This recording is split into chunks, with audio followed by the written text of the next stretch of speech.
Friends, it's the second Sunday in Lent, and we've still not seen the inside of our sanctuary yet. We had a snow day last week. It was snowing when I woke up this morning, and I nearly cried. And yet we all made it. We made it to brunch. We made it to sit at round tables so that we could see each other's faces and learn some new names. We'll be back in the sanctuary next week. We're in the sanctuary every Wednesday night. We are asking these questions around the simple invitation from Jesus to follow me. For those of you who have been keeping up, last week we asked the question, when? Jesus, as you know, famously tells people that he's never met before, put down your nets and follow me. And these people who had never met him either leave their nets, say bye, Dad, and walk off. Where were they going? What were they doing? Such was their faith. Last week we learned about Jesus going off into the wilderness to be tempted by the devil for 40 days and 40 nights. This happens on the night of his baptism, right after he ascends from the waters, right after a dove appears, right after we hear a voice that says, "Behold, this is my Son, the beloved, in whom I am well pleased." The well-pleased one is outcast, sent to the wilderness, tempted, starved, and parched. Gives a new meaning to beloved. Today we come to this story from the Gospel of John about a faithful leader of the Jewish people saying, how are we supposed to do this? And some things that in our continuing methodology of what makes a good question need to be interrogated. First, and I say this with a very heavy heart for the state of the world that we woke up to today and the news of the world last night, and the absence of a statement of a murderer whom we call president. The Gospel of John has a tricky bit of reception history, most notably with our Jewish friends. In the Gospel of John, there is this word, the Jews, that is repeatedly used. We heard it this morning. You will hear it in the crucifixion stories as we come closer to Holy Week. The Jews, the Jews, the Jews are always doing something. Which is funny, because Jesus is a Jew, as were all of the disciples, as was his mother and his father and all of his siblings and aunts and uncles. Everybody he knew was Jewish. So who are these Jews? And why are they getting blamed for everything? Now, John is the last of the gospel writers to write. We think that John writes sometime probably in the 90s of the first century of the Common Era. Some scholars date him as early as the second century. John's last. He comes much later. He's writing to a mixed audience.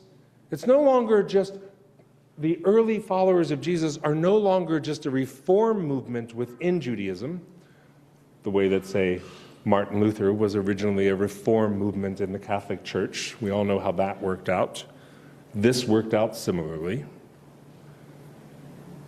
By the time John comes along, the Jews are foreign to John. This is 3 generations after the life of Jesus. In the time of Jesus, the average lifespan is 37 years. Jesus lived to the ripe old age of 33, not bad. A generation after that, we get the writer Paul. Paul writes in the mid-50s. A generation after that, we get the early gospel writers, Matthew and Mark and Luke, writing from 70 to 85. A generation after that, we get John. By the time John comes along, he knows no one who knew Jesus. He's not the disciple John that's in the story. He names his book after that disciple. But he himself is a follower like all of us, who has heard some stories that he wants to preserve, wants to tell them in a new way, wants to find new life, and thinks they're really, really important and need to be remembered. He's writing sometime in the mid-90s, most likely. He wasn't worried about Y2K, but he might have been worried about some change in the calendar coming up. What's going to happen in this new century? Jesus still hasn't come back. When you read the earlier Gospels, when you read Mark and Matthew, Jesus' return is imminent. It's happening now. It's any moment he's coming back. By the time we get to John, John says, uh-oh, we got that one wrong. It's some Monday morning quarterbacking. It's resetting the timeline so that the early church doesn't look like an idiot who can't predict a snowstorm or the coming of Christ. We still can do neither. What John is doing is setting up a way to be the church. Throughout the Gospel of John, we get these saying statements. We get 7 statements by Jesus who tells us who he is. They're great metaphors. They're often used in peniments. Nope, not on this one. Symbols of the church. I am the true vine.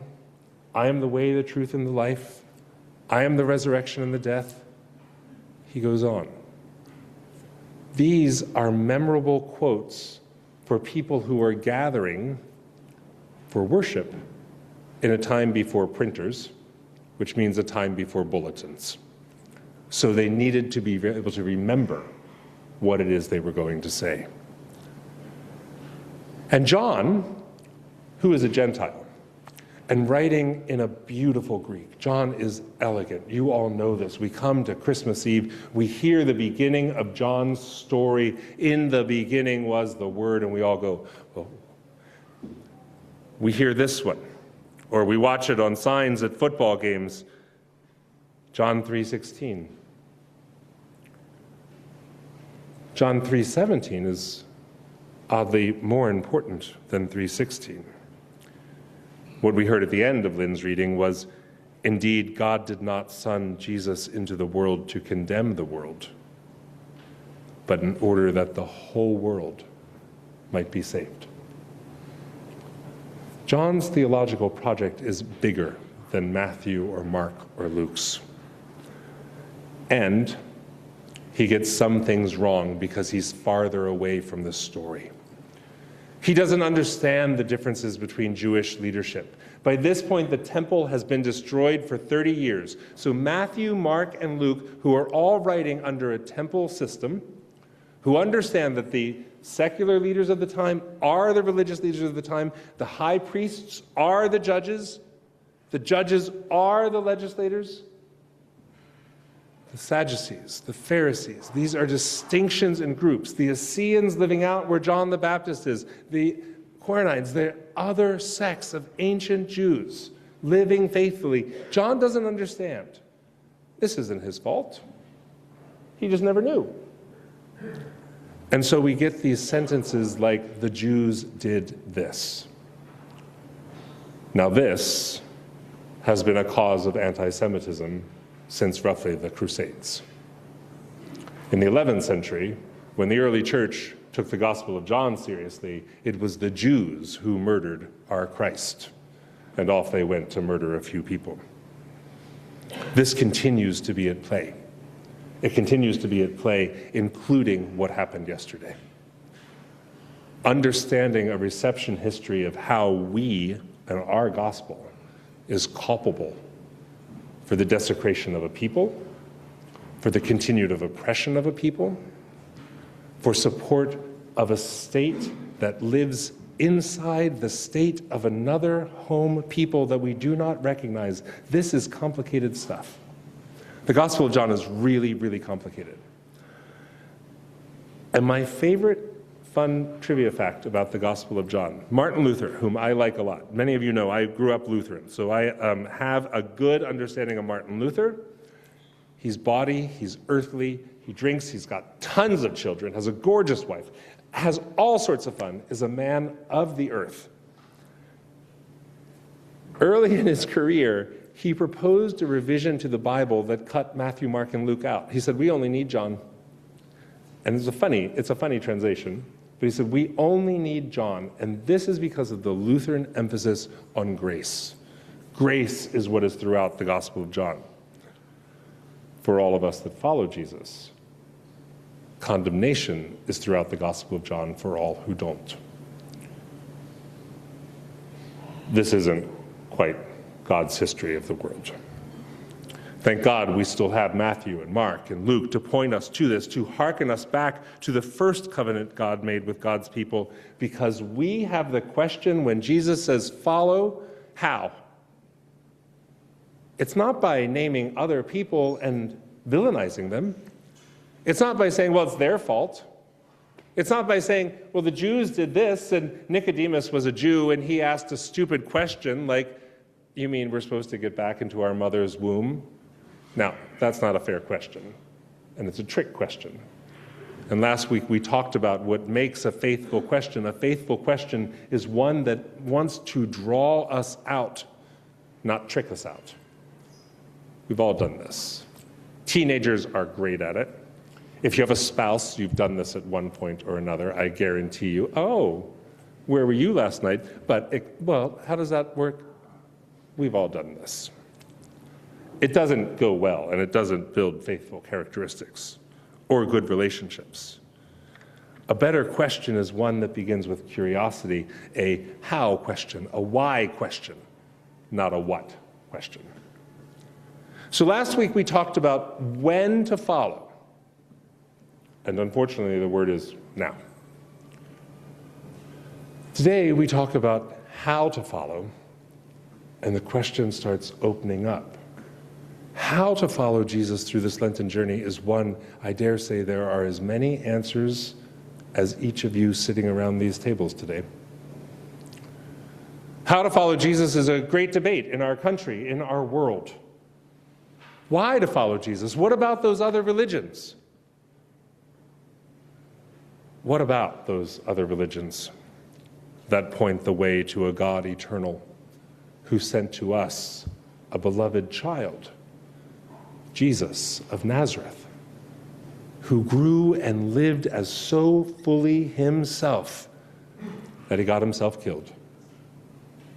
Other martyrs we can think of throughout the centuries. Other people who so wholeheartedly believed that what they were doing was nothing that they couldn't do. They had to be there. They were on the front lines. They were protecting the women and the orphans, the people in the margins. They stood up and said, that tax isn't fair. That system isn't fair. The death penalty is bullshit. No, we're not doing that. These people are what Jesus did. That's one of the things of how. How do we follow Jesus? We speak fully from what God has put in us. Now, that's not a gut reflex for most of us, because we live in the world, we have other things to do, we go to jobs, we have kids to raise, we have parents to take care of. We have to get on the subway. We have to go shopping. We say simple prayers like, please don't let the line at Trader Joe's be all the way to the escalator when we go in. Instead of deeper prayers like, why is there not enough food for everyone who is hungry? And how lucky are we that we can stand in a line for this long to buy some Persian cucumbers in a little plastic bag? How do we follow Jesus? That's your question for this week. And that's the question that we're all asking as we come to this Lenten journey that continues to draw us in, like a good question, to draw us in, to make us whole around these round tables. Healing, growing, changing, getting to know new people, eating a beautiful meal, soon to celebrate a sacrament, praying without ceasing, making beautiful music. Worship is a time where we come together to rehearse the reign of God, to rehearse, rehear. Every actor knows this, every playwright knows this. You go to rehearsals to rehear the script until you have it in you. And then you can tell the story. We come to worship every week to rehear the story every week until it is in us. And how can I help but singing? We come to worship to practice, to learn, to fail, to confess, to grow, to meet new people, to join committees, to take too long to do things and to frustrate other people. We come to be ourselves as the people God created us to be. And as we do that, we begin the how. The how, another word for how, is discernment. Discernment is the act of how we respond. Discernment is, that's a good question. It may be the right question. I don't have an answer right now. I've got to withhold my disbelief. I've got to suspend my impatience. I might just have to not just do something, but just sit here. And we're bad at this.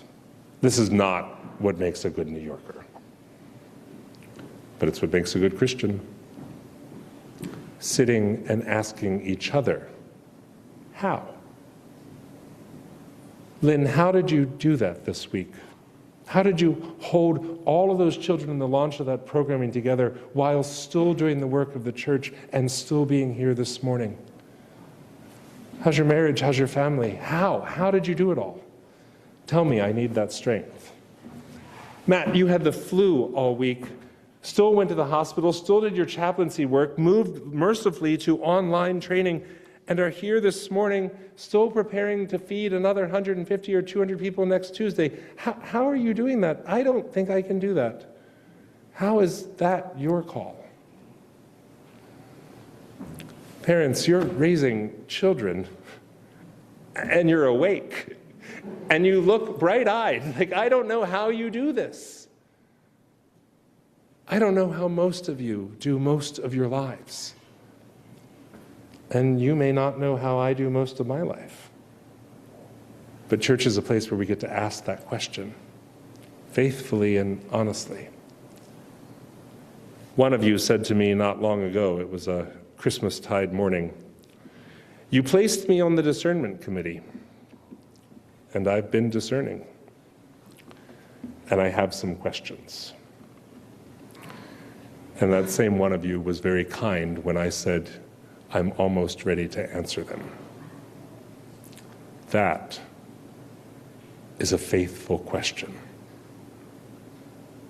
that allows for time, truth, personal reflection, strengthening of relationships, building a beloved community, first just with ourselves, then with a bigger table, then in the sanctuary, then on the streets of 77th Street as we're leaving here, then in the Trader Joe's line, then in the subway, then the butterfly's wings will ripple and ripple and ripple, and the world begins to change. How do we follow Jesus? There's no one answer. And I've been doing this too long to think that there's any right answer. But I know each of you have your answer, and I'd love to know it. And so as we conclude our service today at the end, not yet, don't get excited, as we conclude our service in a little while, as you're carrying dishes into the kitchen and saying, thank you, Debbie, what another wonderful meal. Tito, thanks for taking care of everything. Staff, thank you for being here. Musicians, amazing work as always. When you're saying all those thanks and all that gratitude, and you're about to go forth from here, and the day will soldier on, and the Monday scaries will descend, and many of us are looking at new jobs or hoping for a job or a lower rent bill or just more of something good. Look at one another and ask, How did you do it this week? And maybe you'll learn something for how you can do it next week.